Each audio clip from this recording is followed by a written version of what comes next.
Começar a ligar o ar? Não, não.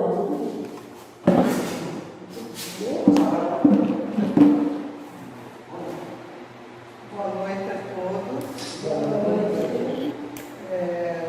Eu vivi uma formação agora no santuário, por isso que eu estou assim, tá? Não tem nada a ver com o momento aqui, mas vamos lá. Tudo é em honra e glória do nosso Senhor Jesus Cristo. Independente de caminho, de local, né? Estamos todos unidos por essa mesma causa. E então vamos pedir a permissão de Deus, né? Entrar em sintonia com Ele nesse momento, já que vamos ouvir a sua palavra, né? Vamos agradecer e que o Espírito Santo esteja aqui nos iluminando, abrindo o nosso entendimento, para que a palavra possa tocar nossos corações e que o que aprendermos aqui hoje, a gente leve para a nossa vida toda. Que possamos sair daqui um pouquinho melhores do que entramos, né? E que a gente saia, como eu sempre falo, plantando essa sementinha no coração de todos aqueles que cruzarem nosso caminho. Vamos pedir a Deus que nos ilumine, se puder ficar em pé.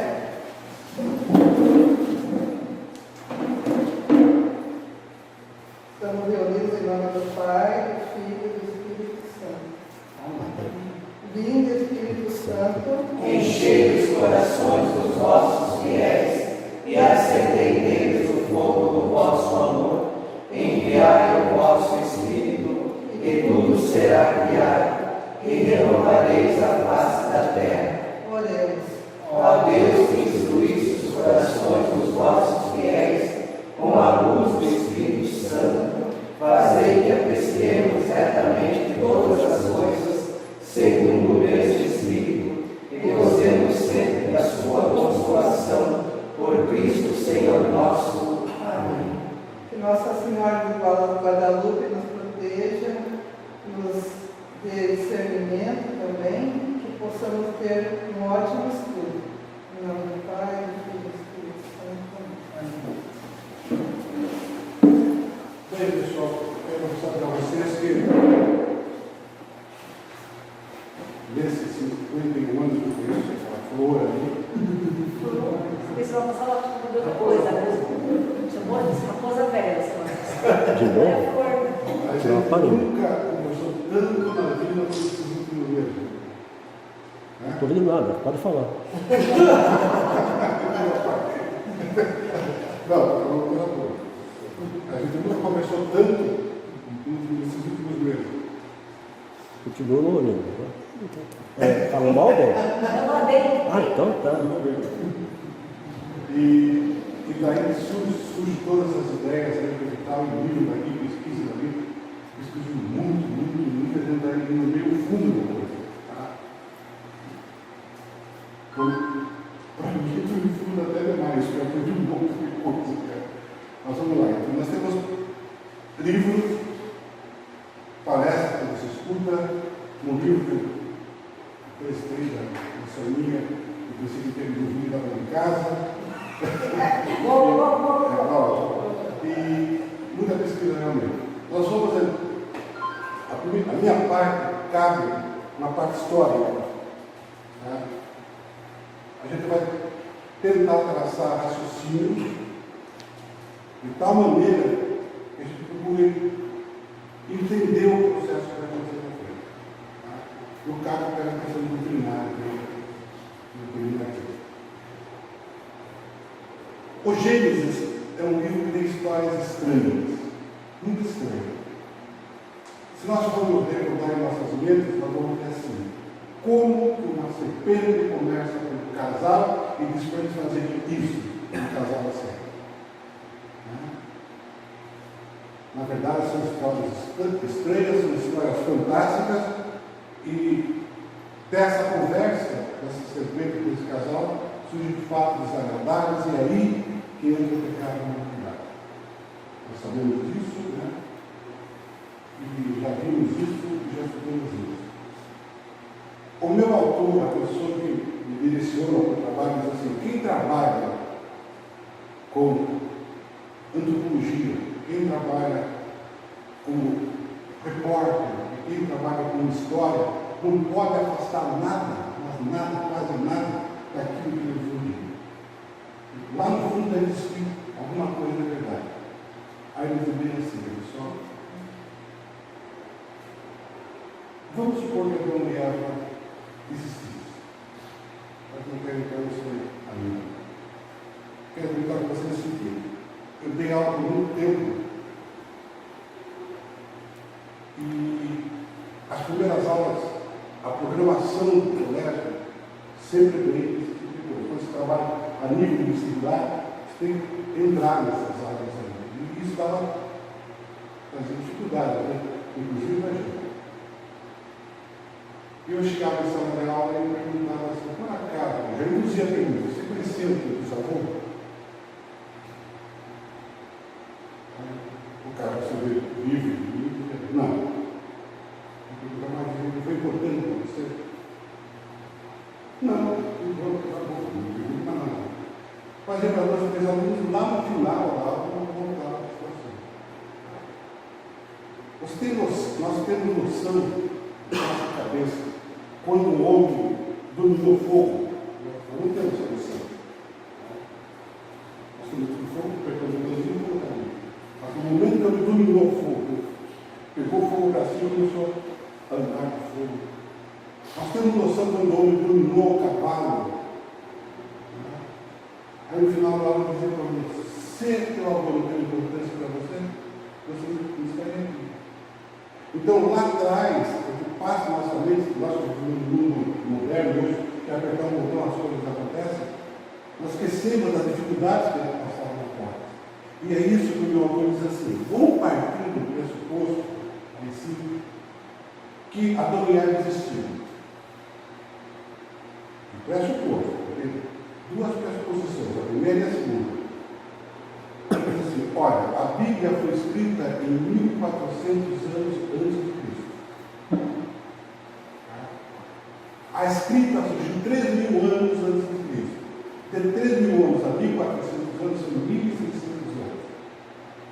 Se a gente visse Adão e Eva, a primeira vez na Bíblia,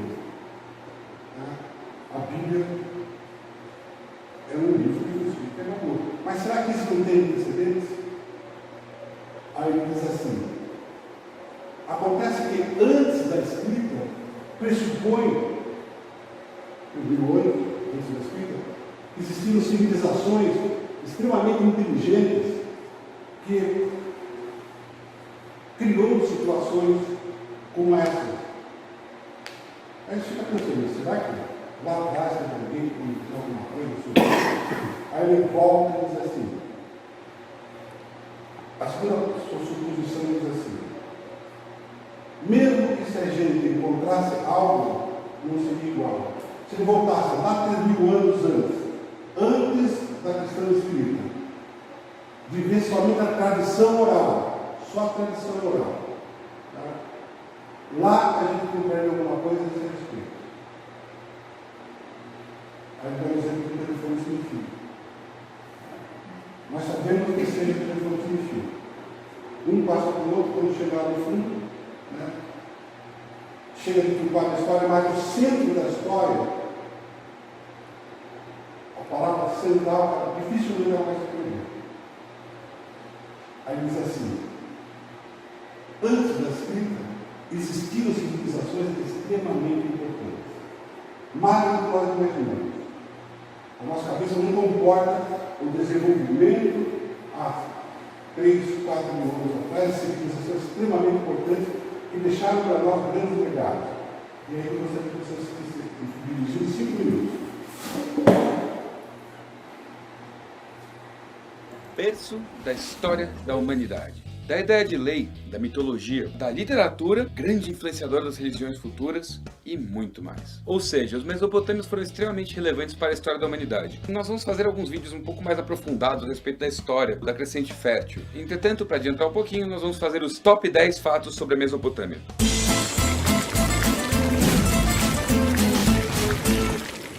Primeiro fato, a Mesopotâmia é uma região entre os rios Tigre e Eufrates, no território do atual Iraque. A origem da palavra Mesopotâmia é do grego, composto de meio e rio, ou seja, terra entre dois rios. Os rios Tigre e Eufrates nascem no leste da Turquia, atravessam o território do atual Iraque e desembocam no Golfo Pérsico. A Mesopotâmia é parte de uma região por muitos chamada de Crescente Fértil. A Crescente Fértil compreende os atuais Iraque, Síria, Israel e Egito. Tudo indica que as primeiras civilizações da história surgiram nessa região, bem como as margens do Nilo. Alguns historiadores também consideram que foi por lá que apareceu a agricultura, a criação de animais e a escrita, e caracterizam essas civilizações como civilizações hidráulicas com o modo de produção asiático. No nosso vídeo sobre o Egito, explicamos exatamente o que é uma civilização hidráulica. Checa lá. Fato número 2. A Mesopotâmia foi habitada por diversas civilizações, entre elas os sumérios, os assírios e os babilônios. Por lá também passaram os hebreus, os persas, os gregos e os mongóis. Os povos que habitaram a Mesopotâmia falavam diversas línguas semitas, um conjunto linguístico do qual fazem parte o hebraico e o árabe. Entre as línguas semíticas, vale lembrar do cadeu, do assírio, do acadiano e do ugarítico.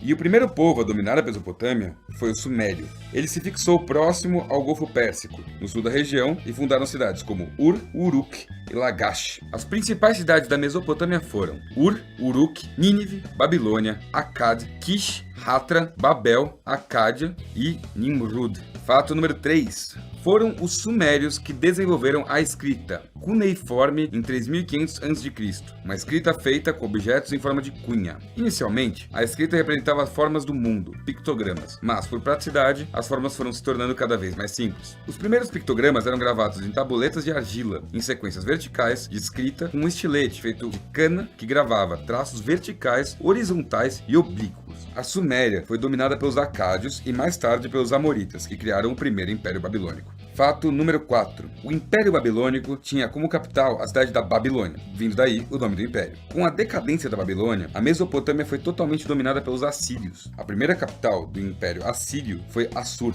e depois foi a vez de Nínive ser a capital. Os babilônios daí dominaram Nínive e subjugaram os assírios, fundando o segundo Império Babilônico. Esse império também foi chamado de Império Caldeu, e foi nessa época que foram erguidos os míticos Jardins Suspensos da Babilônia. Fato número 5. Os Jardins Suspensos da Babilônia são uma das 7 maravilhas do mundo antigo. Dizem que foi um presente do rei Nabucodonosor à sua esposa. E uma curiosidade muito interessante, os Jardins Suspensos da Babilônia continham berinjelas, cebolas, pepinos e árvores frutíferas. Fato número 6. A Babilônia foi dominada pelo líder persa Ciro II no ano de 539 a.C., transformando-a em província de seu império. Mais tarde, foi a vez dos macedônios conquistarem a região. O cativeiro da Babilônia foi a deportação em massa de judeus para a Babilônia, ordenada por Nabucodonosor II, o mais poderoso rei da Babilônia. Consta que durou 70 anos, só terminando com a conquista da região pelos persas. Fato número 7. Os templos mesopotâmicos mais comuns eram os zigurates. Os zigurates tinham uma forma de pirâmide planada, com camadas construídas umas sobre as outras. O zigurate mais conhecido da história é a Torre de Babel, localizada na cidade com o mesmo nome. Bom, vocês já ouviram essa história, né? A Torre de Babel é citada no mito bíblico sobre as origens das línguas. Como ela é bem interessante, eu vou resumir brevemente aqui. A narrativa está contida no livro do Gênesis. Até essa altura do campeonato, o mundo inteiro falava a mesma língua com as mesmas palavras. Então, a humanidade unida tentou construir uma torre que chegasse aos céus. Chegar aos céus pode ser entendido como uma atitude soberba de humanos que queriam ser deuses. Então, os humanos tomaram um toco e Deus fragmentou a linguagem. E sem a capacidade plena da comunicação, o projeto ruiu. E, na real, na cidade de Babel realmente viviam e passavam pessoas de diversos lugares do mundo. Então, coexistiam diversas línguas. Fato número 8. O mito do dilúvio universal, em que animais e indivíduos foram para uma arca escapar de uma chuva poderosa, surgiu na Mesopotâmia. Ele é parte da epopeia de Gilgamesh, possivelmente a obra literária mais antiga já produzida pelos seres humanos, e ela é composta por 12 cantos com cerca de 300 versos cada um. A lenda conta a história de Gilgamesh, rei sumério e fundador da cidade de Uruk,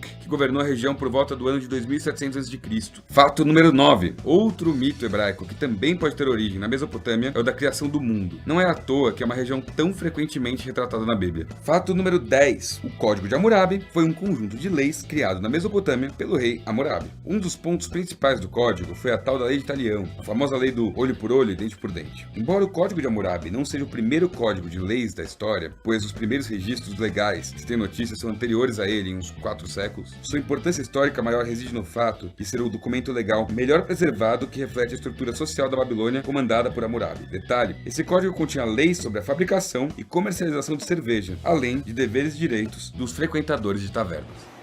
Fala um pouco depois, não entendeu nada. Muito rápido. Né? Então, assim, gente, ele vai filtrar alguns pontos aí, do qual depois o cara vai complementar.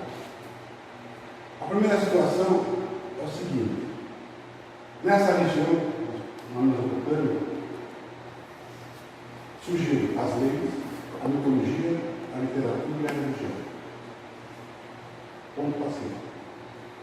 Gostaria que colocasse para nós aí aquela conceito de fé. Por que é chamado de crescente de fé? Por causa dos rios, Tigre e Eufrates, que vai até o Egito no Nilo e vai pegar toda essa região. Então, em forma de uma crescente, chama-se crescente de fé. O resto daí é tudo seco. Vamos estudar na frente lá, vamos estudar na frente de Abraão e a gente vai ver isso muito bem. Quais o crescente de fé abrange qual países? A Síria, Israel, Iraque e Egito. E todos esses povos têm 12 que nós conhecemos mais. Os babilônios, já ouviu falar, por causa do quê? Do cativeiro da Babilônia, dos judeus, da Babilônia. E o que nós sabemos mais? Dos jardins suspensos da Babilônia. Gente, nós sempre vimos a respeito disso. O Nabucodonosor, que apaixonou-se por uma mulher, ele trazia água encanada do mar, passava pelo processo de tirar o sal. Tirar o sal, você teria um cano no palácio dele, e onde dava árvores frutíferas, e as festas, as orgias, os bacanais da vida. Como o Babilônia que nós conhecemos, nós temos os sumérios. Aqui nós estamos falando de uma civilização das mais importantes para aquilo que nós vamos estudar. Uma civilização extremamente importante, ela criou a matemática, a escrita cuneiforme, cunha, estilete de barro, os estiletos, colocava lá as letras com estilete de bambu, criou a roda, criou cidades como muralhas, criou a política, a agricultura e a cerâmica. Nessa região surge um homem chamado Gilgamesh.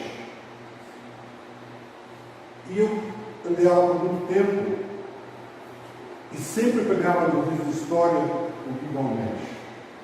Eu não sabia quem era esse cara, mas passava direto. E lá no livro de história dizia muita coisa que a gente tem hoje, o Gilgamesh e tal. E você ficava assim. Não esqueça que nós estamos reportando antes da escrita. Tá? Quem foi o Gilgamesh? Gilgamesh foi o rei justo. Tá? Gilgamesh diz um rei sumério, que recebeu um castigo. E esse castigo ele foi até o mundo dos deuses e de lá ele não recebia comida. Agora vamos começar a fechar as coisas. Ao não receber comida, chegou uma cortesã e oferece para ele o fruto de uma árvore que se ele comesse, ele seria igual a Deus.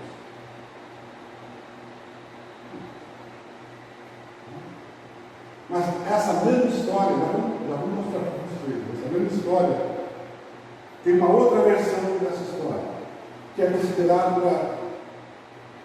considerado se alguém comesse daquele fruto, aconteceria isso. E esse homem chamava-se Rabba. Mais tarde veio o nome dele, que estaremos lá na frente, o vocábulo de Adão. Outro ponto que ressalta os nossos olhos para finalizar. Coloca lá a placa de Gilgamesh. Essa placa, presta atenção. A epopeia de Gilgamesh, um poema épico criado pela civilização suméria, foi criado há 4.000 anos, ou 1.500 anos antes da epopeia iméria. A obra literária, que havia sido registrada em e escritas cuneiforme em 12 tábuas de argila foram desenterradas no século XIX dentro das ruínas da biblioteca da antiga cidade síria de Nínive, território hoje localizado no Iraque. Esse documento que foi traduzido fala do dilúvio, e fala alguma coisa já da lei criada, muito antes da publicação. Nós vimos também que passagem que Jesus Cristo fala assim: os teus ancestrais disseram isso, eu, porém, vos digo isso. Quando ele se referia seus ancestrais disseram isso, ele falava do código de Hammurabi, que existe no estado do Museu do Louvre hoje. Enorme, escrito em uma pedra, tem todo lá o olho do olho, as pessoas muito bem.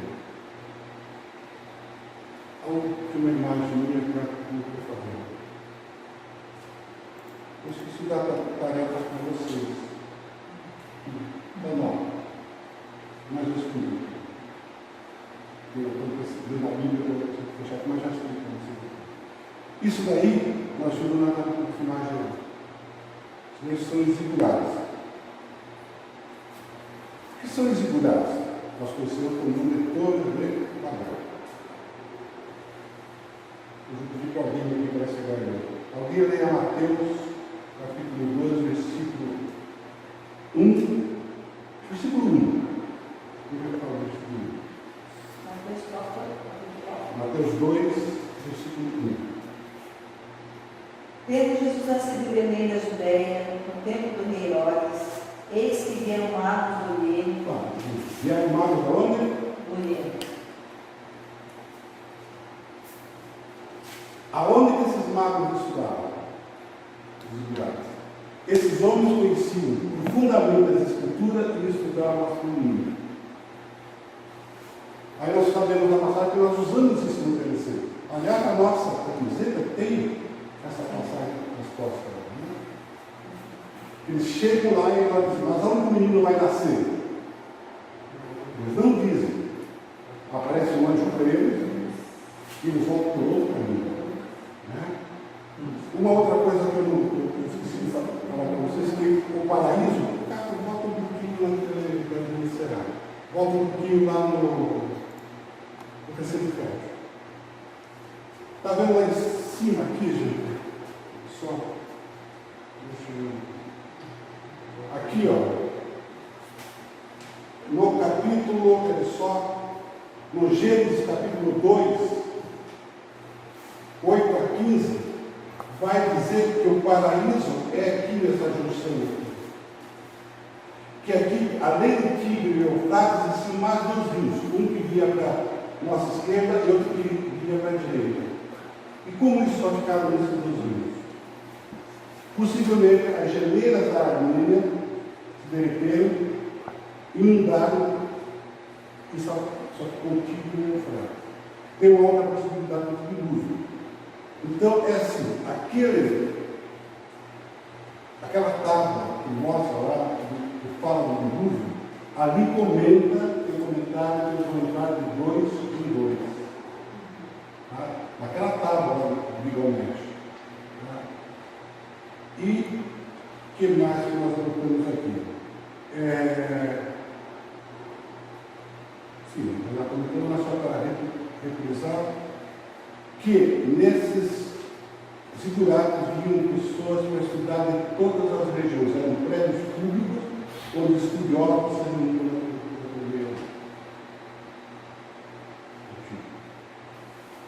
Então, esse livro de João, pessoal, controlar o texto, eu não sei nem que horas são agora, mas nós temos um horário limite. Tá? E fatalmente, eu não vou cumprir o assunto. Porque a gente tem que entender que... Tem 45 minutos. Hã? 45 minutos. 35? 45. Eu tenho 45 minutos. Jura? Eu posso enrolar bastante. Não. Eu preciso alertar que se a gente for mergulhar no Gênesis, da forma como a gente tem em mente, a gente vai levar muito tempo. Eu tive 25 aulas sobre Gênesis durante 6 meses, só sobre Gênesis. Então, 25 horas aula. A aula de 1 hora. Então, assim, nós vamos ter que focar. Vamos ter que focar os assuntos, porque ele é tão além de ser complexo, eu não teria capacidade de transmitir tudo aquilo que eu ouvi, aprendi. Eu teria que fazer uma cola muito grande para poder repassar aquilo, mas eu digo para vocês que é profundamente inquietante e estimulante estudar a Bíblia Sagrada. Nós temos que partir, além do jogo do colocar o tempo ali, nós temos que começar a falar sobre Gênesis, nesse contexto que eu quero abordar. Nós temos que partir de alguns pressupostos. Primeiro, porque a gente precisa questionar a Bíblia. A gente sabe que a Bíblia é um livro confiável. Então a gente tem que pensar assim, isso não é heresia nenhuma. Questionar a própria Bíblia, o Novo Testamento, ele estimula, Paulo estimula, vai buscar a verdade, você tem que buscar a verdade. Se nós acreditamos que existe uma verdade de Deus, Jesus disse, né, eu sou o caminho, a verdade e a vida. Então não temos que ter medo de buscar essa verdade e questioná-la profundamente, sem medo de cair em algum abismo, porque nós não vamos cair. Então a gente tem que partir de alguns pressupostos. Primeiro, fazer perguntas para o texto, fazer perguntas para a Bíblia, e porque nós existem alguns questionamentos que são questionamentos honestos. Será que a Bíblia que nós temos hoje, ela é autêntica? Ela é original? Ela é fiel ao texto que foi criado lá 1400 anos atrás? A Bíblia, imagina um conjunto de livros que foi escrito num espaço de 1500 anos, desde o primeiro livro até o último livro, quase 1600 anos, 40 autores em média. Como é que a gente pode confiar de que esses livros todos, há uma conexão entre eles, há uma fidelidade entre eles, uma verdade única? Porque, como diz o meu professor, a Bíblia só tem 2 caminhos: ou ela é absoluta, ou ela é obsoleta. Então não podemos pegar parte dessa aqui, isso aqui serve, isso aqui não é verdade. Não. Ou ela é absoluta, ou ela é obsoleta. Ou nós estamos com um documento histórico, fiel, verdadeiro, ou nós estamos diante da maior fraude que já existiu. Não existe meio termo. Não existe meio termo. Então, estudar, como o meu professor fala, a Bíblia não é um livro que tem que ser lido. Não pode ser lido, ela tem que ser estudada, questionada. E eu garanto a vocês que até hoje, nós já avançamos bastante, nós estamos há 2 anos já estudando, já passamos o Pentateuco, estamos já em outros livros. Eu digo a vocês que até onde eu cheguei. E garanto a vocês que eu estou na flor da água. Na flor da água. E eu não consigo imaginar até onde isso vai. Não consigo. Eu não tenho ideia onde isso vai terminar. Se é que vai terminar. Eu garanto a vocês que até hoje eu não consegui encontrar uma incongruência, uma divergência, uma incompatibilidade entre os tantos livros da Bíblia, entre esses 1500 anos de produção. É um livro inspirado. Para mim é um livro inspirado. E eu digo para vocês uma coisa interessante, que na minha juventude, eu sempre achei que o Gênesis, o paraíso, Adão e Eva, era uma poesia, uma fantasia. Quem estava lá para assistir isso tudo? Quem estava lá para confirmar isso tudo e relatar isso? Quantos 1000 anos aconteceu isso? Então eu sempre acreditei que não, isso aqui é uma construção poética que o autor bíblico, inspirado por Deus, achou baixou para poder transmitir uma ideia. E eu estou convencido hoje que a Bíblia é um livro histórico. Totalmente convencido. Que o que está ali escrito, o João comentou, que existem fatos relatados no Gênesis que já foram relatados 13 mil anos atrás, antes da Bíblia ser escrita. Existem até os autores céticos que contrariam a Bíblia, eles dizem que a Bíblia plagiou esses textos. E nós vamos encontrar relatos do dilúvio em textos muito antes da Bíblia, muito antes dos 1400 anos que ela foi escrita. Nós vamos encontrar relatos, como João falou, sobre Adapá, né? Muito antes da Bíblia ser escrita por Moisés, que está traduzido por Moisés. Então, o texto que nós vamos abordar vai ser tão focado, e eu quero convidar vocês a questionarem, porque eu tenho certeza que vocês vão encontrar respostas. Quanto mais profundo vocês mergulharem nesse texto, nesse livro, com a ajuda de teólogos, como eu tive, eu não conseguiria, de forma autodidata, mergulhar nela. Eu tive a ajuda de várias pessoas, tive a ajuda de adventistas, de católicos, de rabinos judeus, que é uma coisa fantástica, gente. E quando eu falo que eu gosto de estudar hebraico, não é para engapar, não é para parecer, para santar. É porque existe a Bíblia foi escrita em 3 línguas: hebraico, aramaico e grego. São as 3 línguas originais da Bíblia. E eu digo a vocês que é tão fantástico quando você consegue pesquisar. Eu tenho aqui o Pentateuco em hebraico, mas eu uso como pesquisa, porque eu não sou doido de ficar lendo isso aqui. Né? Não existe, não consigo. Não sabe porque a minha Bíblia de Jerusalém, né? Aqui da Jerusalém, né? Jerusalém, mas vem para casa da Jerusalém, que é a tradução muito boa. É mais fácil, mas quando você consegue, se compromete a enfrentar o desafio de aprender, de estudar um pouco, pesquisar um pouco do hebraico, vocês vão ver coisas, quando eu vi, gente. Eu vou citar, acho que dois ou três exemplos aqui. Como que o hebraico me ajudou a enxergar, a lançar luz no texto bíblico que eu tinha uma outra leitura.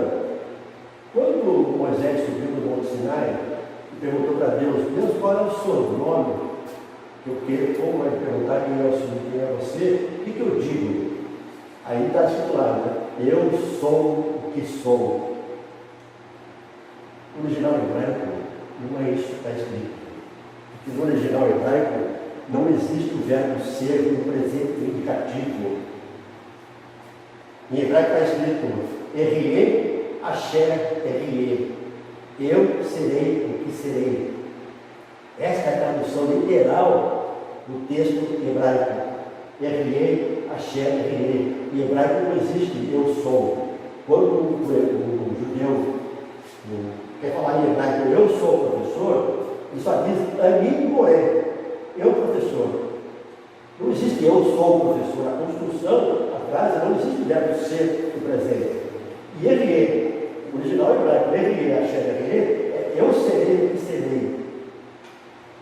Aí eu falei, mas por que razão alguém diria, né? Deus diria, eu serei o que serei? É muito mais palatável, eu sou o que sou, sempre sou o que sou, não mudaram, não. O rabino deu uma luz. O rabino, quando Moisés foi levado de volta para o Egito, ele disse, eu serei o que serei. Eu estarei aonde eu terei que estar. Eu serei para você aquilo que eu devo ser, no momento certo, na hora certa. Eu serei o que serei. Não duvide da minha presença. Não duvide da minha atitude. Eu serei o que serei. Eu serei aquilo que devo ser no momento certo, na hora certa. Pai, liberta meu povo. Essa é a ideia do eu serei o que serei. Então, aquilo me fez entender, gente, mas faz mais sentido. O Salmo 23. O Senhor é meu pastor, nada me faltará. No hebraico não é exatamente isso. Não, eu não tenho um avião, me falta avião. Eu não tenho iate, me falta iate. Eu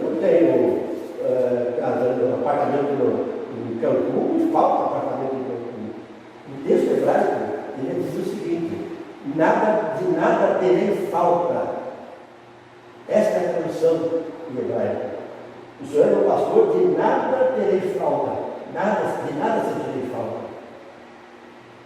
Tudo que existe que eu não tenho, não sentirei falta. É um texto. É isso que quando eu faço essa digressão aí para o hebraico, não é para mostrar conhecimento, não é absoluto. É porque me dá muito mais luz, muito mais entendimento, me lança a luz. Né? Por isso que eu gosto de, quando tem uma dúvida, eu vou lá buscar nos rabinos judaicos, eles têm uma lógica de filtrar, né? Eles não reconhecem Jesus, eles não reconhecem o Novo Testamento, mas nós temos que filtrar. Bom, eu já estou, tá vendo o que eu estou fazendo, carregando, eu não tenho que falar sobre isso, eu tenho que falar sobre Gênesis. Eu vou abrir muitos parênteses, né? Mas abrimos que partir desse pressuposto. Nós estamos diante de. Será que a Bíblia que nós temos hoje foi aquela que chegou lá no começo de Moisés? Eu teria que falar dos manuscritos do Mar Morto, de Qumran, para poder falar sobre isso. Não é o nosso momento de falar sobre isso agora. Que os manuscritos do Mar Morto que foram encontrados na arqueologia, eles remontam, esses textos estão lá conservados em Israel, eles remontam de 300 anos antes de Cristo. E foram comparados com o que nós temos hoje. Absolutamente fiel o que nós temos hoje com os textos, esses manuscritos do Mar Morto, que foram atribuídos pela confecção aos essênios, que era uma tribo, né, uma classe da qual até dizem que João Batista foi originado, né, os essênios que viviam nesse monte lá, no deserto, Qumran, e lá foi encontrado por acaso em cavernas, pedaços, cilindros de cerâmica, vasos de cerâmica, foram encontrados mais de 900 pergaminhos, estão todos preservados. Né? Incrível. Então a gente teria que falar, se a gente fosse falar sobre essa questão da fidelidade do nosso texto, nós temos que, rodear muito, mas nós temos que focar aqui. Vamos ver aquela moça, foca nele. Vamos focar ali. Nós sabemos que Jesus é uma figura eterna. A segunda pessoa da Santíssima Trindade, né? O Filho de Deus, né? Pai, o Filho e o Espírito Santo, são eternos, sempre existiram, não tem começo. Nós cremos nisso. É um voto de fé. Nós podemos, se nós negarmos isso é uma heresia. Nós podemos negar. Agora,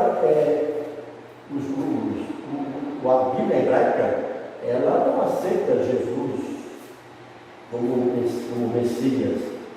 Eles rejeitam a figura de Jesus. Tanto é que o livro de Daniel, você tem uma ideia, o livro de Daniel, lá vai aparecer aqui de novo. O livro de Daniel, que é um livro profético para nós católicos, para os hebreus, os judeus, ele é um livro apenas histórico. Ele não está na prateleira dos profetas.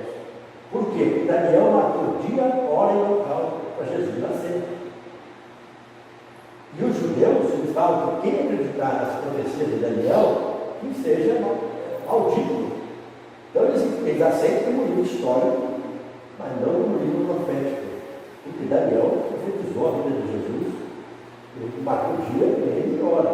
Capítulo 9 de Daniel, se não me engano. Lá na Babilônia.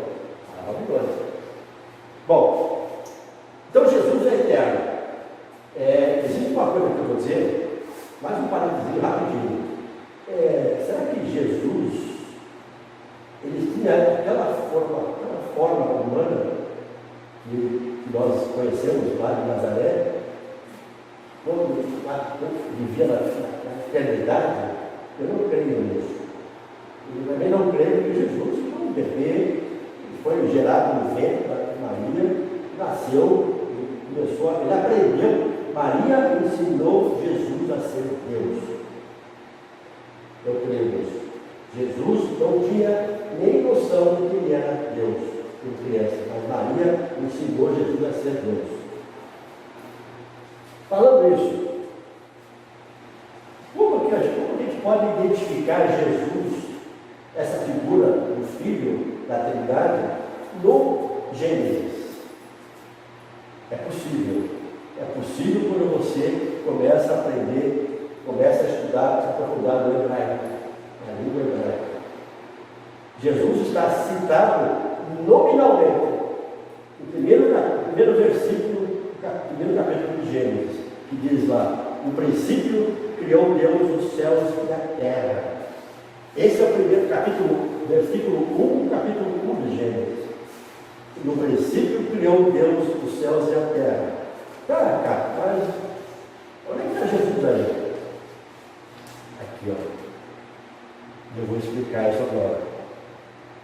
Se a gente for ler, sabe que o hebraico pode ler de lá para cá, né? Da direita para a esquerda. Então aqui está escrito Bereshit, Bara, Elohim, aqui é Deus, né? Bereshit, Bara, Elohim, Et Hashamayim, céus, os céus, Ve, Haaretz, e a terra. Então Bereshit, Bara. Eu gravei aqui o Bara, eu quero falar um pouco sobre esse verbo Bara, criou. Então é no princípio, Bereshit, no princípio. Criou Deus, Elohim. Uma outra coisa também que eu vou, se der tempo de fazer um parênteses, é aqui a palavra Elohim. Termina com o Yud, o Mem, o M. Elohim. Isso aqui é uma terminação de plural em hebraico. Elohim seria a tradução geral seria deuses. Né?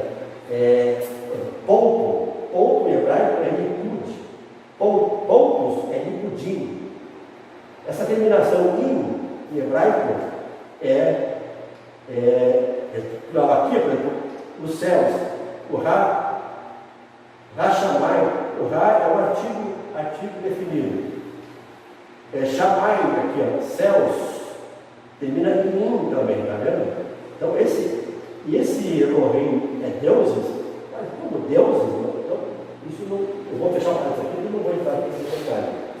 Mas eu quero falar sobre Bereshit, que ali está citado o nome de Jesus. Bereshit, traduzido para nós, é no princípio. Esse no princípio não é naquele tempo, naquele momento, naquela época, criou Deus, não. Esse no princípio, eu vou tentar demonstrar que é uma pessoa. Uma pessoa. Aí tem a palavra Bereshit. Tá? Aqui é a transliteração da palavra. Quando eu falo transliteração, é como você lê aquela palavra. Né? O Bereshit é composto de duas preposições. Uma preposição, Beit e Reshit. Então, Beit e Reshit, duas palavras. Você sabe que no português existe um vocabulário de mais ou menos 190 mil palavras. No hebraico existe apenas 9 mil. 9 mil. E se no português nós falamos sobre uma palavra para significar muitas coisas, imagine no hebraico. Quando ele fala pena em português, quantas coisas pode significar pena? Manga de camisa, manga de fruta, pena de ave, pena de pó, pena de... Sabe? Um monte de uma palavra pode significar. Se em português nós temos isso, no hebraico muito mais. Então, no hebraico, Bereshit, no princípio, que é o Beit é uma preposição. Ela pode significar em, por, pode ser traduzida por em, por, com, pelo, sob, perante. É a tradução da letra Beit. Né? E a palavra Reshit, ela deriva da palavra Rosh, Reshit, que pode ser traduzida por princípio, cabeça, primazia, primogênito. A palavra Reshit pode ser em qualquer uma dessas traduções aqui. Então nós podemos dizer tranquilamente que sob o primogênito, por conta do cabeça, por conta da primazia, pelo cabeça, pelo primogênito, criou Deus os céus e a terra. Essa em linhas gerais, explicações mais pedagógicas que eu achei para explicar, Bereshit é um nome de alguém. Está se referindo a alguém. Eu não estou viajando para a maionese, não. Isso não sou eu que estou dizendo, isso é Paulo que está dizendo. Paulo disse isso aos Colossenses, capítulo 1 de Colossenses. Se vocês pegarem o livro de Colossenses, capítulo 1, vocês vão encontrar lá no versículo 15. Olha o que Paulo diz. Ele, Jesus, né, é a imagem de Deus invisível, o primogênito de toda a criatura. Versículo 16. Porque nele foram criadas todas as coisas que há nos céus e na terra. E no versículo 18, mata. Ele é a cabeça da igreja, que é o seu corpo. Ele é o princípio, o primogênito dos mortos. Então, quando eu quero dizer Bereshit bara Elohim, no princípio, eu não estou falando sobre o tempo, o momento, estou falando de Jesus. De Jesus. Eu achei isso tão evidente, né, que para mim não me resta dúvida que Paulo está se referindo ao Bereshit. Paulo era exímio em hebraico, era exímio, ele estudou aos pés de Gamaliel, ele foi formado aos pés de Gamaliel. Tá? Muito bem, como é que está o tempo? 20 minutos. Hã? 22 minutos ainda tem. Quanto tempo? 22. 22 minutos. Ele fala tudo para Deus,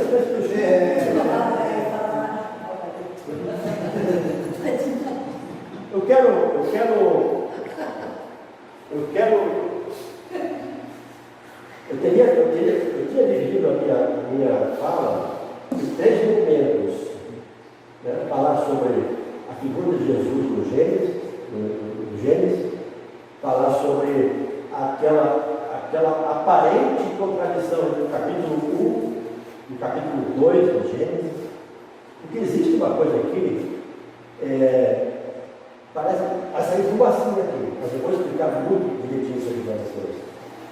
Hipótese do documentário. Esses são os caras, né? O Jean Rastout, um médico francês, esse aqui é o bicho. Wellhausen é um teólogo alemão que alega que a Bíblia é falsa, é uma fraude. Uma fraude. E eles criaram o método histórico crítico, né? Essa hipótese documentária é o seguinte, falando uma linguagem que você conseguir, não é difícil de você entender isso. O que é hipótese documentária? A análise documental, você consegue identificar o autor. Quando você lê Carlos Drummond de Andrade e você lê Mário Quintana, você sabe quem é o consegue? Aqueles que gostam, eu sou muito relaxado, eu gosto muito do Mário Quintana, adoro Mário Quintana. Quando eu pego um texto de Mário Quintana, eu identifico que aqui é Mário Quintana. E quando você pega outro texto de Fernando Pessoa, de vários autores, quem é ligado com essa literatura, vai identificar, consegue identificar pela construção, pela forma de escrever, de se expressar, vai identificar o seu autor. Isto é hipótese documentária. Exatamente isso. É nisso que essa ciência, criada por von Wellhausen e Jean Rastout, se baseia para criticar e dizer que o Gênesis foi escrito lá, olha o que eles falam, o Gênesis foi um livro escrito lá na Babilônia, na época do exílio, pelos sacerdotes exilados, isso no ano de 586 a.C., e Nabucodonosor invadiu Israel e levou o povo judeu cativo para a Babilônia. Todo mundo conhece essa história. E que lá, Daniel foi um deles, foi levado. E que lá, isso que eles alegam, que lá que foi escrito esses livros e foi relatado esses livros, porque sacerdotes teriam condições de escrever naquele contexto escravagista que eles estavam, os sacerdotes ficaram tendenciosos a escrever o texto bíblico de Gênesis. E a nossa intenção aqui é contestar essa tese. Primeira coisa que eu vou derrubar essa tese, que eu vou tentar derrubar, eu vou repassar esse texto aqui. Aqui eu tento mostrar para vocês como que eles, isso da Bíblia hebraica, né? Como que eles identificam essas duas pessoas que escreveram o capítulo 1 e o capítulo 2 de Gênesis. Esse aqui, se vocês olharem no capítulo 1 de Gênesis, a gente tem lá, eu vou até pegar aqui a nossa Bíblia, e ali eu vou mostrar o texto em hebraico. Veja lá, no versículo 3, Deus disse, versículo 3, versículo 6, Deus disse, versículo 9, Deus disse, versículo 11, Deus disse, no capítulo 1, versículo 14, Deus disse, versículo 20, Deus disse. Aqui eles estão dizendo em hebraico exatamente isso. Disse Deus, né? Elohim, né? Elohim. Aqui também, e viu Deus. Lá também, e chamou Deus. Então, essa é uma característica do autor de colocar a figura de Deus. Vamos olhar para o capítulo 2 de Gênesis. Aqui também eu continuo aqui, ó. E chamou Deus, e disse Deus. No capítulo 2, a gente vai ler lá, versículo 4. No tempo em que o Senhor Deus, no versículo 7, o Senhor Deus formou. Versículo 9, o Senhor Deus fez da seca, aqui na maneira que você assim. Versículo 15, o Senhor Deus tomou. Ele coloca o tetragrama sagrado aqui, ó. Aqui na nossa Bíblia está o Senhor Deus, né? Essa palavra aqui é que traduzido por Senhor, né? Deus está aqui, Elohim. Então o Senhor Deus, Senhor Deus, esse é o tetragrama sagrado. E eu vou só explicar rapidinho, fazer um parênteses aqui. O que é o tetragrama sagrado? Por que no capítulo 1 Moisés não coloca o Senhor Deus, não especifica, não declara aqui o Yahvé? Aqui tem uma explicação da onde surgiu a palavra Javé, né? Jeová, Javé, Yahvé. Ele vem do tetragrama sagrado. Nenhum judeu pronuncia essa palavra. Nenhum judeu pronuncia. É o Yud, o rei, Vav e o rei. Isso foi transliterado para o português, né, como o Yud tem o som de Y, né, o rei tem um som mais americanizado, de hambúrguer, né, hat, que nós no português não temos, o nosso H é mudo. Mas essa é a vocalização do rei hebraico. O rei Vav tem o som de V e o outro rei. O Yud, ele foi trocado por J. No hebraico não existe a letra J, nem o som de J. Você não vai encontrar nenhum texto hebraico de João, José, Jesus. Jesus é Yeshua. Não existe a letra J e nem o som de J em hebraico. Então, esse Yud aqui foi substituído por J, Javé. Esta é a palavra Javé que nós usamos. A maioria dos crentes usam mais essa terminologia. Vem daqui, vem do tetragrama sagrado, que o judeu não pronuncia, acho que nem sabe pronunciar. Esse nome de Deus não se pode pronunciar em vão, é uma lei divina. Então, eles não pronunciam. Existem textos em hebraico, textos escritos, que eles até mudam até o tipo da letra. Eles são tão reverenciadores do nome de Deus, que eles mudam até o tipo da letra e abreviam a letra. Muitos textos hebraicos só tem essas duas letras, o Yud e o Rei. Quando está em português, está assim, o D, apóstrofo, o S. Porque ele tem respeito pelo nome de Deus. Agora, por que razão? O suposto Moisés, no primeiro capítulo de Gênesis, não escreveu esse nome de Deus, que é sagrado, aí no capítulo 2 ele escreve. Não era uma pessoa que escreveu. Não foi Moisés que escreveu isso. Foi outra pessoa. Essa é a alegação de Bauhaus. Então são duas pessoas distintas que escreveram capítulo 1 e capítulo 2. Que são outras contradições que não vou talvez abordar nesta aula não. A gente vai entrar talvez em outro momento. Mas eu quero dizer o seguinte, sobre a questão da alegação de Bauhaus, que não é o mesmo autor, Gênesis 1 e Gênesis 2. Quando Moisés subiu do Monte Sinai, ele divulgou que quem respeita ao Senhor, quem produz para eles, que é o seu nome. Deus não respondeu. No primeiro momento. No segundo momento, ele disse: serei e serei. Não disse o seu nome. Por quê?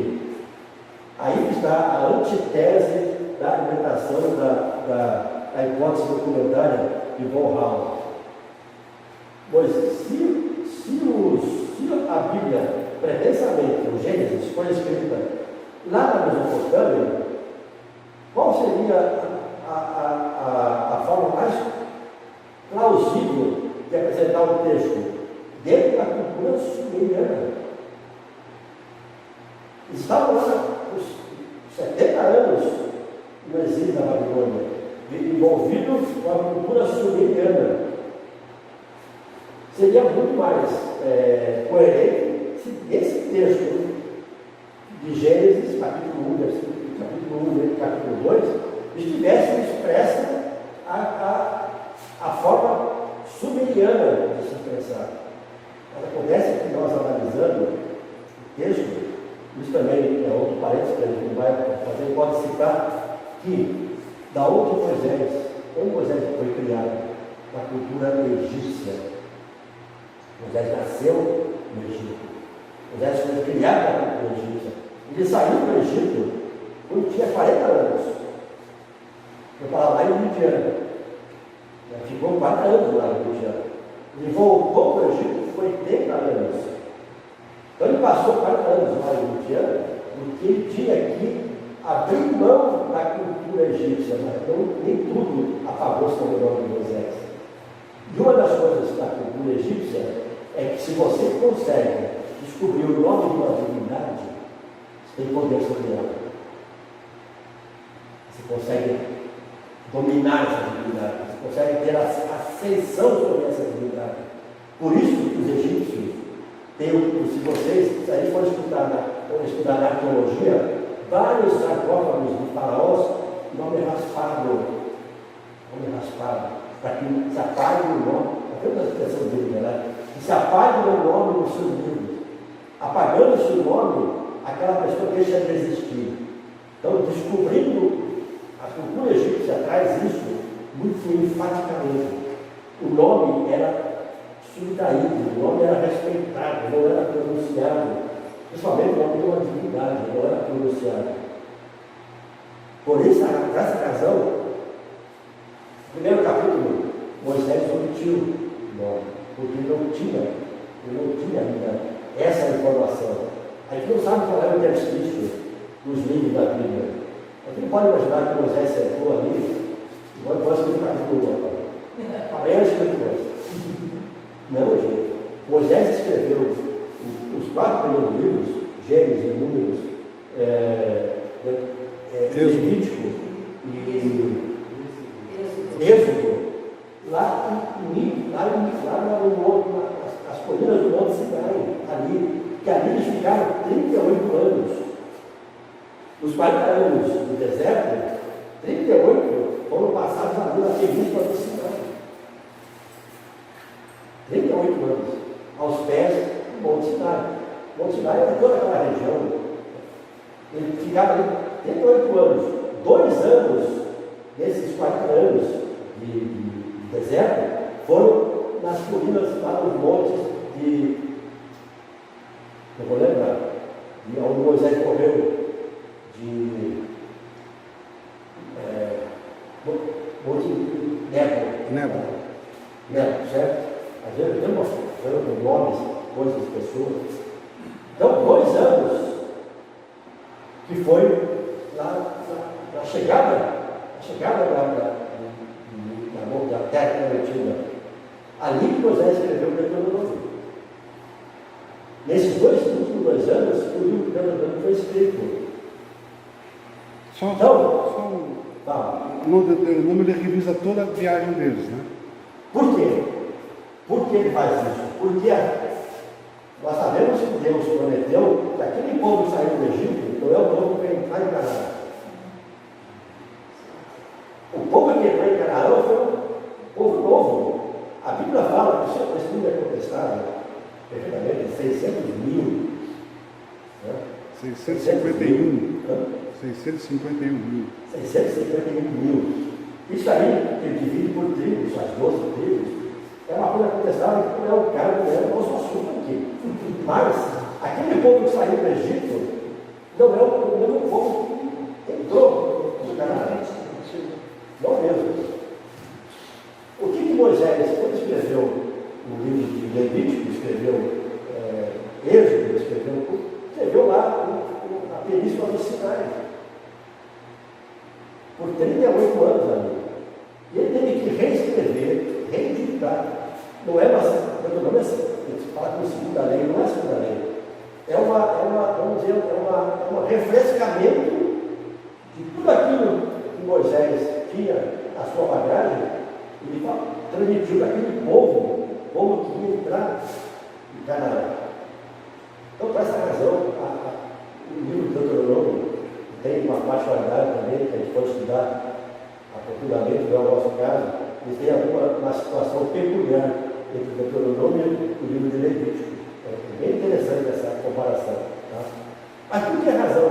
Então, o livro de Moisés, aqui ele escreve o Tetragrama Sagrado, porque ele tinha essa, vamos dizer, essa informação, só que quando ele tinha condições de escrever, começou a escrever o Senhor Deus, chamado Senhor Deus. Então, não há como a gente, eu não sei se eu fui didático, mas não há como dizer que Moisés escreveu o primeiro capítulo e o segundo foi escrito por outra pessoa. Não. E outra coisa, eu acho que vou encerrar com essa informação. Outra coisa que vai matar isso aqui é muito interessante, na próxima aula eu vou falar sobre isso aqui. Esse Gabriel Bacai, aliás, a arqueologia, uma coisa, o meu professor, ele é doutor, tem 2 doutorados. Um doutorado em arqueologia e um doutorado em teologia. Ele é arqueólogo, ele faz escavações em Israel.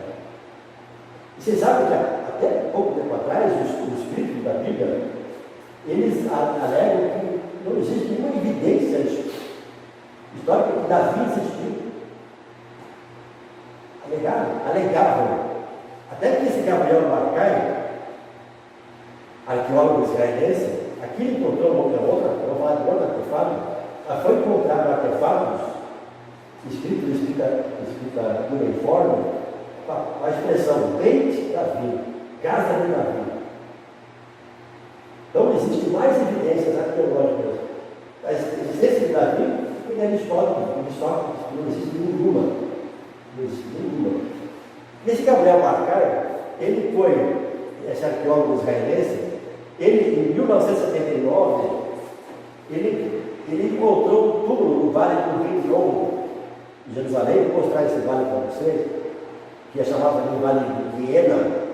Ele encontrou esse adorno de prata, né?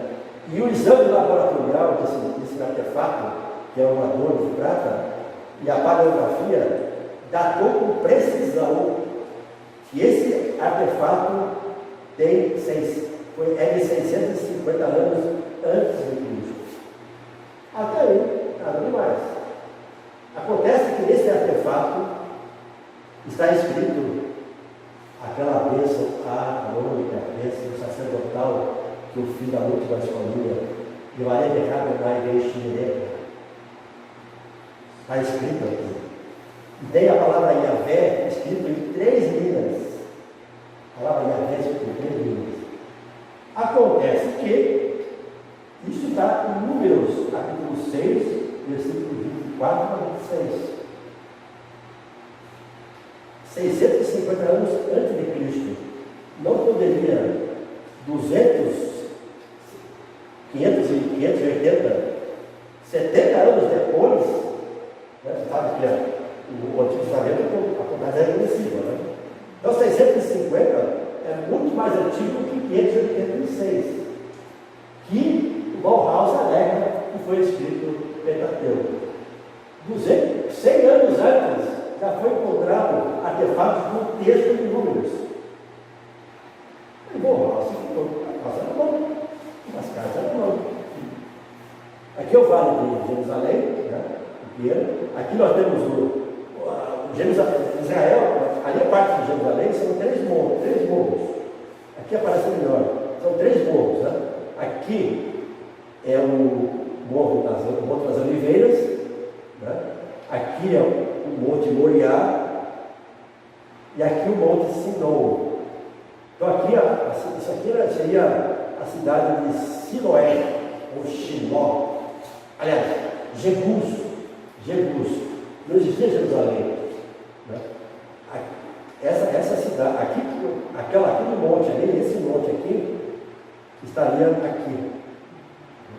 Lá está o Monte Moriá, está o templo, e entre esses morros, esses vales aqui, que são chamados, aqui o Vale do Cedron e o Vale do Rinom, aqui. Aqui está a piscina de Siloé, aqui, nesse local aqui, que Abraão encontrou com Melquisedeque, né, chamado de Templo Zero. Aqui essa fonte de Rinom, onde Salomão foi ungido rei. E aqui o Monte das Oliveiras. Então, né, aqui está o templo de Jerusalém, está aqui em cima. Aqui nesse Monte Moriá. Aqui que Abraão quase sacrificou seu filho, foi aqui. Aqui hoje virou a cidade de Davi. Na verdade, a cidade de Davi é essa aqui. E nesse vale do Rinom, na Bíblia é falado como um lugar macabro, porque era feito sacrifícios humanos de crianças. É um lugar maldito, na verdade. Mas está bem modificado essa geografia. Tá? Então é isso, gente. Nós temos coisa para falar aqui, ó, por que é Moisés, o próprio Jesus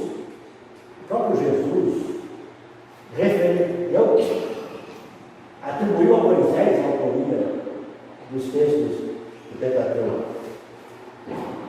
Então é isso, gente. A gente vai parar por aqui, porque aqui tem um negócio fantástico da criação. Eu vou para a próxima aula, a gente conversa sobre esse. Eu tenho uma perguntinha, cara, uma dúvida. O Pentateuco, então, ele foi escrito por Moisés. Sim. Porque eu li alguma coisa, quando Abraão saiu da Mesopotâmia com a sua família, em direção à terra prometida, foi sendo escrito ali alguma coisa. Sim, o livro de Gênesis, o caminho, o chamado de Abraão, no livro de Gênesis está ali, houve 2 chamados para Abraão. Ele sai do Ur, da Mesopotâmia, vai para lá em Padã Aram. De Padã Aram ele desce Betel, lá para Israel. Então esse caminho de Abraão é muito antes de Moisés. Muito antes. Muito antes. Então, agora, a questão, o que nós temos que admitir, para encerrar, temos que admitir, reconhecer, que Moisés não escreveu 100% do Deuteronômio. Por quê? Porque lá existem, nos últimos capítulos do Deuteronômio, existem fatos relatados depois da morte de Moisés. Então é natural que nós entendamos que alguém escreveu alguma coisa e juntou ali. Não existem fatos ali na casa, Deuteronômio, o último livro do Pentateuco, são narrativas pós-morte de Moisés. Moisés subiu do monte. Acho que é Nebo. E lá ele subiu, ele apareceu. Então são fatos que o Evangelho foi escrito depois de tudo. Gente, a gente vai finalizar com uma reflexão.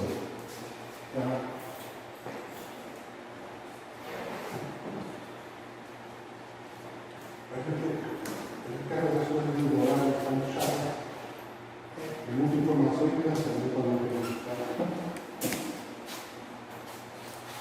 Mas como diz o padre Serigueri, o Todinho deixava o que quer mais.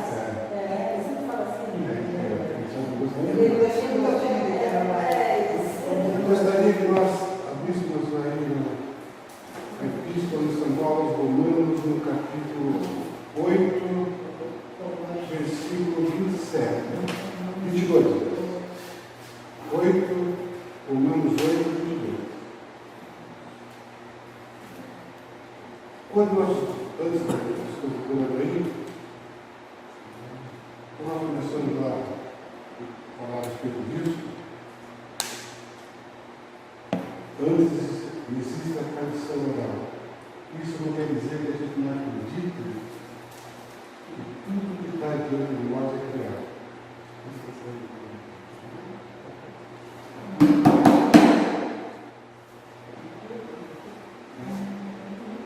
A minha roupa, a cadeira que nós estamos, a sala que nós estamos vivendo, tudo é criado. Se nós sairmos ali fora, nós vamos ver o quê? Se olharmos para cima, vamos ver uma coisa que nós não entendemos. Aquilo é azul. Será que é azul? A nossa visão diz que é azul. Mas não é azul. Chega próximo, tudo igual. Até no céu que faz essa visão azul. O cara conheceu o Padre Geraldo. As pessoas de mais tempo que conheceram o Padre Geraldo, o Geraldo do Passarinho. Ele dizia, eu fiz um curso com ele, ele é uma borda, uma inovação interessante. Ele dizia assim, ele pegou uma palestra sobre a ressurreição. Ele dizia, Romanos 8, 22. É quase no final da opção.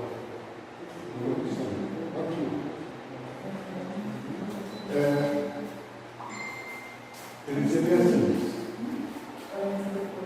não tem coisa mais difícil da gente falar do que a ressurreição.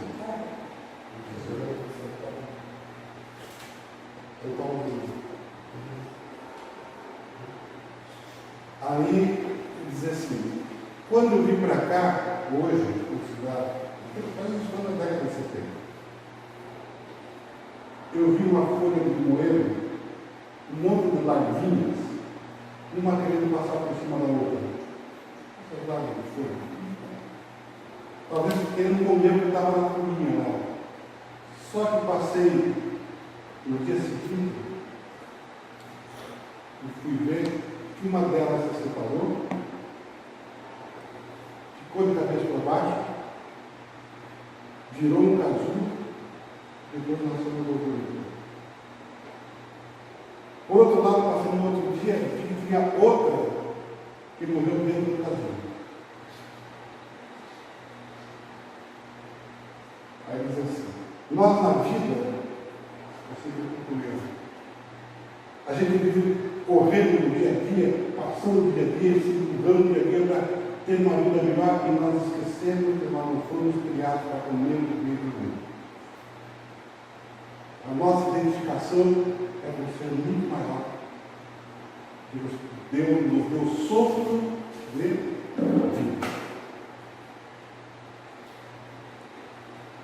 Eu gostaria que alguém lesse do 22 até o 25, por favor.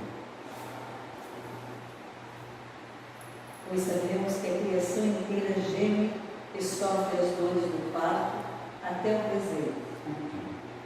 Nós sabemos que a criação toda geme e sofre com dores de parto até agora. Eu não sei o que é dor de parto, mas eu posso imaginar.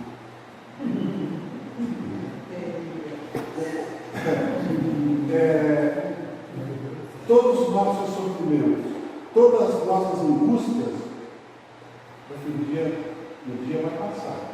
Isso é coisa que você tão linda assim, que é assim, sem saber o que. E não somente ela, mas também nós que temos as primícias do Espírito, gememos interiormente, suspirando pela redenção do nosso corpo. Redenção do Senhor. Tem que ter uma tradução mais fácil. Pela salvação em Jesus Cristo da nossa alma. Né?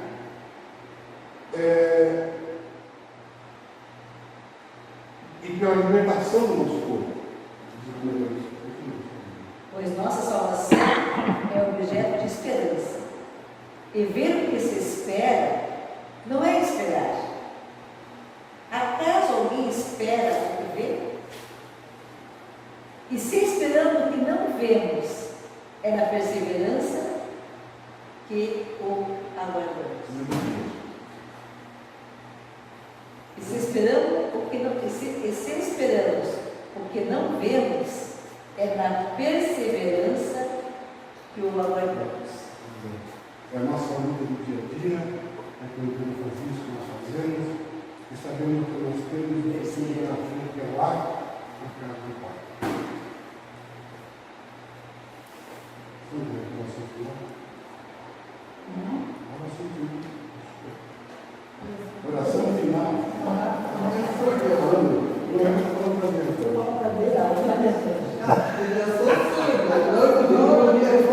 Só uma correção, é Moab, não é Nebo, Moab. Moab, lá que Moisés morreu. Eu tive no Sinai. Tive no Sinai e tive em Israel. Pô, para você. Internacional.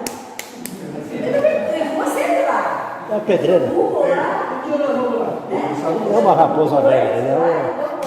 Quem sabe o dia ele funcionou isso, né? Eu sou isso. Sempre lá. Vamos agradecer a Deus nesse momento, por esse maravilhoso momento de aprendizado. Estamos acostumados com o básico do básico, né? Quando recebemos uma lavagem dessa, deixa a nossa cabeça tudo borbulhando, que isso aguce a querermos mais e mais dessa fonte, né? Obrigada, Senhor, por esse momento. Estamos gratos, o nosso coração feliz, por mais este momento aqui, dentro da Sua palavra, da Sua presença. Em gratidão, vamos rezar a Sua oração. Pai nosso, que estás nos céus, santificado seja o vosso nome. Venha a nós o vosso reino, seja feita a vossa vontade, assim na terra como no céu. O pão nosso de cada dia nos dai hoje, perdoai as nossas ofensas, assim como nós perdoamos aqueles que têm ofendido. E não nos deixeis cair em tentação, mas livrai-nos do mal. Nossa Senhora de Guadalupe, rogai por nós. Em nome do Pai, do Filho e do Espírito Santo. continuar